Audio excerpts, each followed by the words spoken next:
It has become the Skid Row for RV homelessness in LA County. People without a home living in hundreds of RVs. The streets are changing. Look outside. See that RV parked on your block. It might not be there for a weekend getaway. More and more, these mobile homes are becoming permanent fixtures in neighborhoods across the country. But why? The answers might surprise you. Buckle up. We're about to dive into a growing crisis that's reshaping our communities and challenging our notions of home. Life on the road used to mean freedom and adventure. Now, for many, it's a last resort. The number of people calling RVs their permanent home is skyrocketing. Are renting out RVs to people who are now using them as their permanent residence. Who's behind these rented rides and is doing this even legal? But this isn't by choice. It's desperation.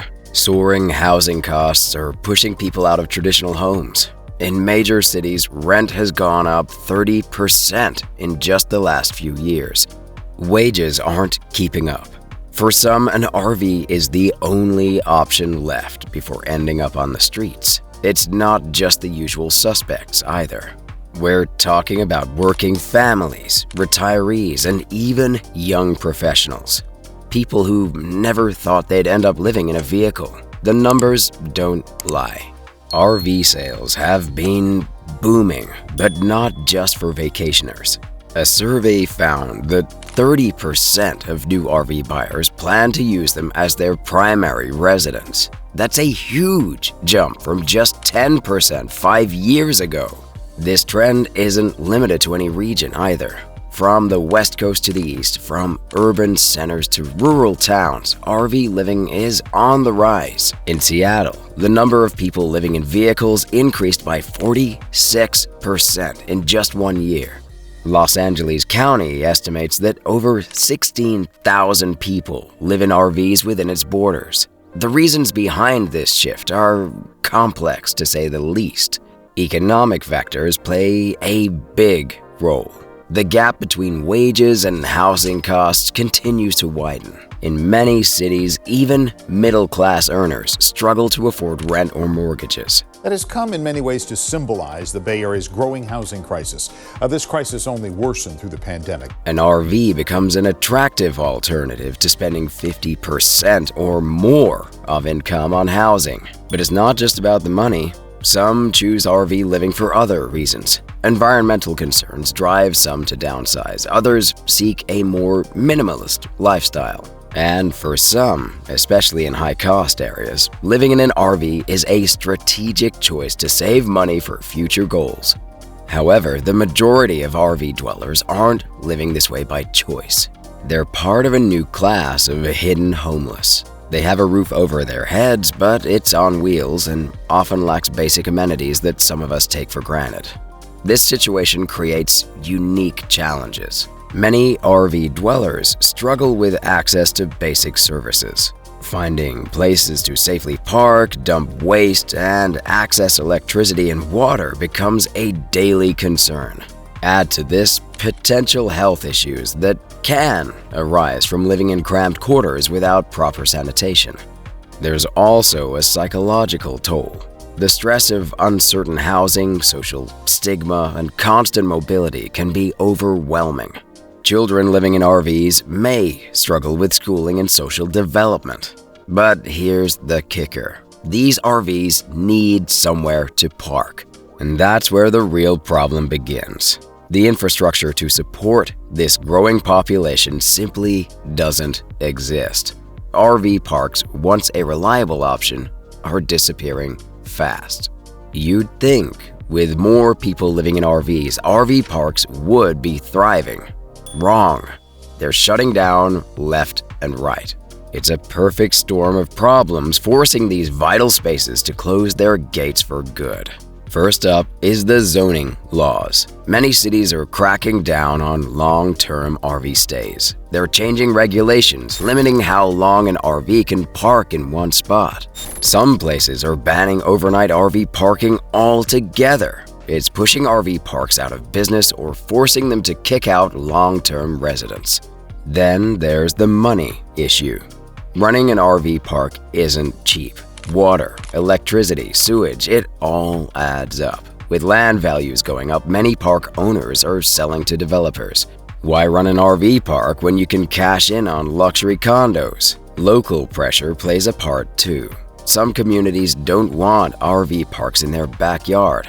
They worry about property values and the stereotypes about who lives in RVs. So they lobby local governments to restrict or remove RV parks.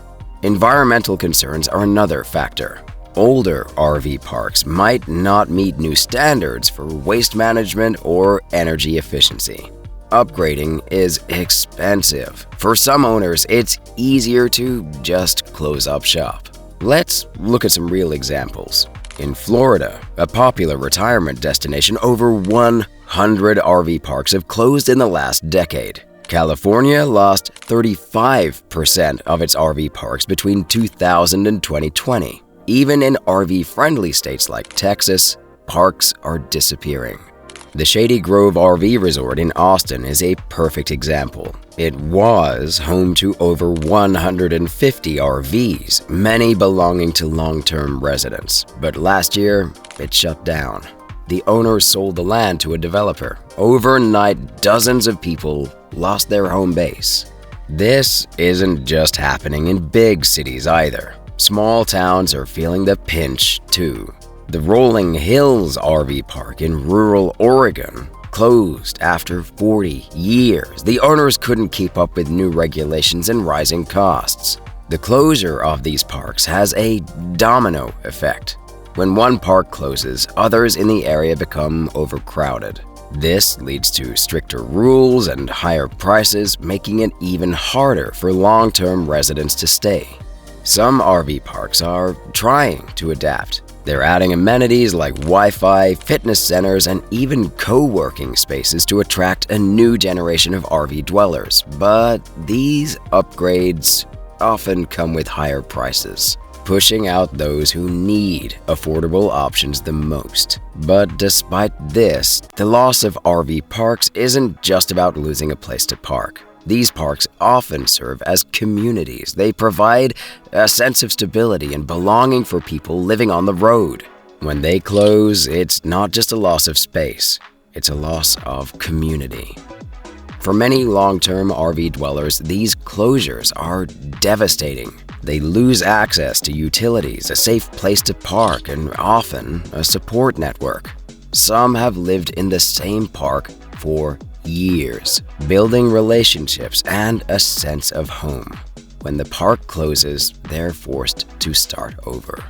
The timing couldn't be worse either, with housing costs at record highs and more people turning to RVs as a housing solution. The need for these parks is greater than ever, yet they're vanishing just when they're needed the most. So what happens when these parks close? Where do all those RVs go? That's where things get really interesting and problematic. With RV parks closing, people living in RVs have to go somewhere. And that somewhere is often residential streets, parking lots, and any open space they can find. It's creating a ripple effect that touches everyone. Picture your neighborhood. Now, add a dozen RVs parked along the curb. That's becoming reality for many communities. It's not just about wrecking the view, it's about resources and infrastructure. Parking is the obvious issue. RVs take up a lot of space. In areas already tight on parking, it's causing tension. Residents complain about not being able to park near their homes. Businesses worry about RVs taking up customer parking. But it goes deeper than parking. These RVs need water and power. Some are tapping into public utilities, straining local resources. Others use generators, creating noise and air pollution. Waste disposal becomes a big concern, too. Without proper facilities, some RV dwellers resort to dumping waste illegally. Public safety is another worry. Crowded streets make it harder for emergency vehicles to get through, and fire departments warn about the risks of propane tanks and electrical systems in densely packed RVs.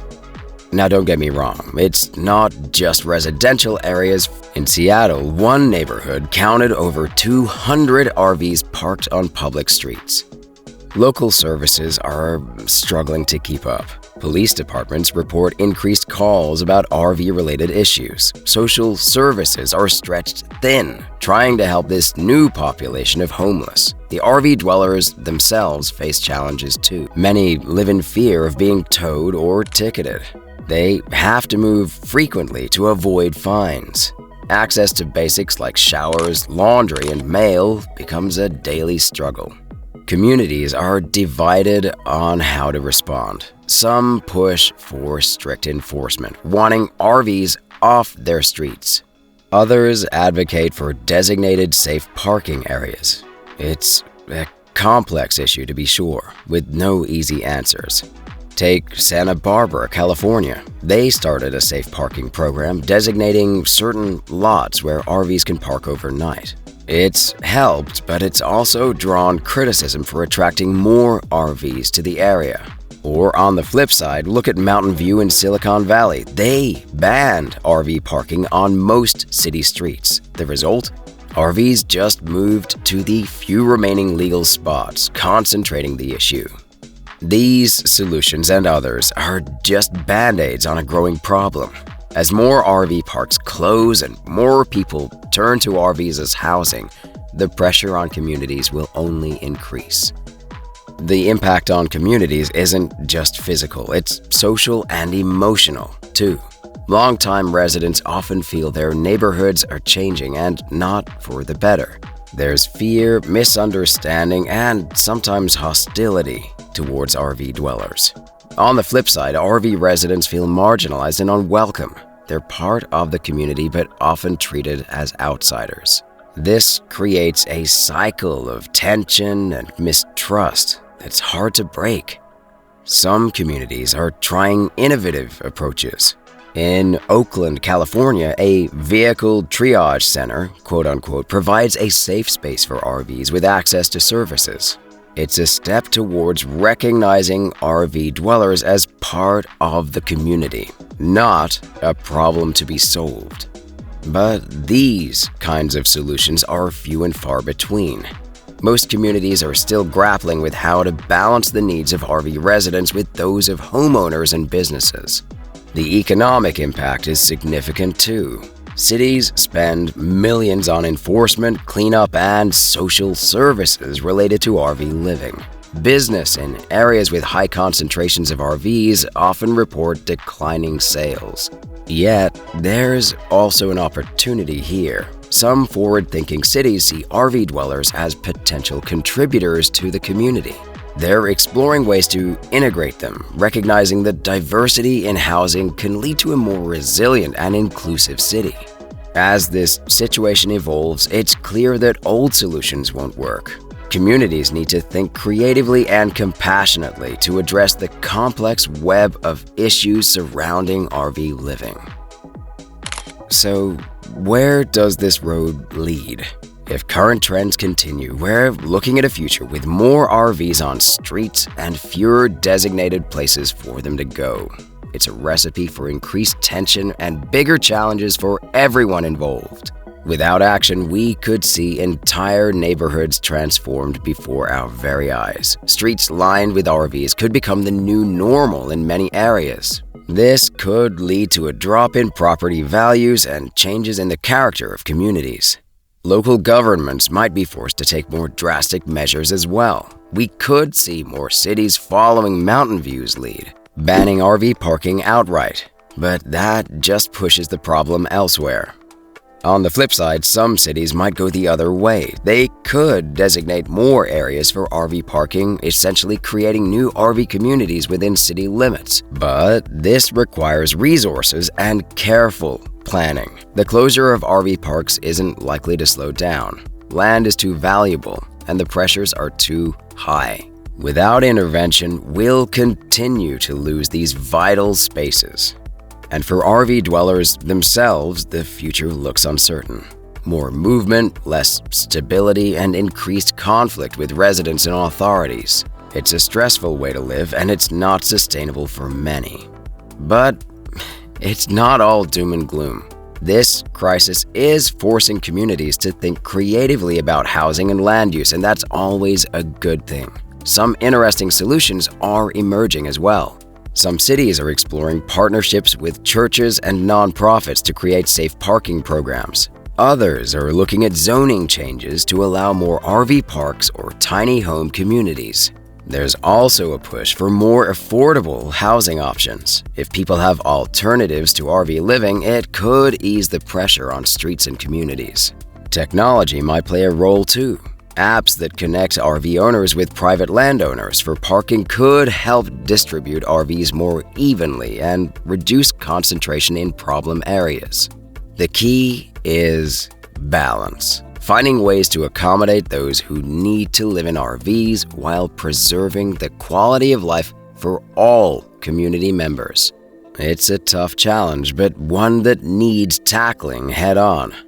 Looking ahead, we might see a shift in how we think about housing altogether. The rise of RV living challenges our traditional notions of what a home even looks like. It could lead to more flexible zoning laws and a broader acceptance of alternative housing models. Education will be, of course, crucial in this process. Many of the tensions around RV living stem from misunderstanding and fear. Programs that foster dialogue between RV residents and homeowners could help build empathy and find common ground. We may also see changes in RV design. As more people use them as permanent homes, manufacturers might create models better suited for long-term living. This could include more energy-efficient designs, better waste management systems, and layouts optimized for daily life rather than vacation use. Policymakers will need to step up. Addressing this issue requires a multifaceted approach involving housing policy, urban planning, and social services. Band-aid solutions won't cut it anymore. Ultimately, the future of RV living and its impact on our communities will depend on how we choose to respond. Will we see it as a problem to be solved or an opportunity to rethink our approach to housing and community? The choices we make now will shape our neighborhoods for years to come. The RV parked on your street is more than just a vehicle. It's a symbol of a changing world, of economic pressures, and of lives in transition. As we've seen, there's no easy fix. But understanding the issue is the first step. Next time you see an RV in your neighborhood that wasn't there last week, you'll know that there is maybe more to that story. The question is, what happens next? Well, in this video, we'll uncover potential solutions to this growing issue. Subscribe and don't miss what's next.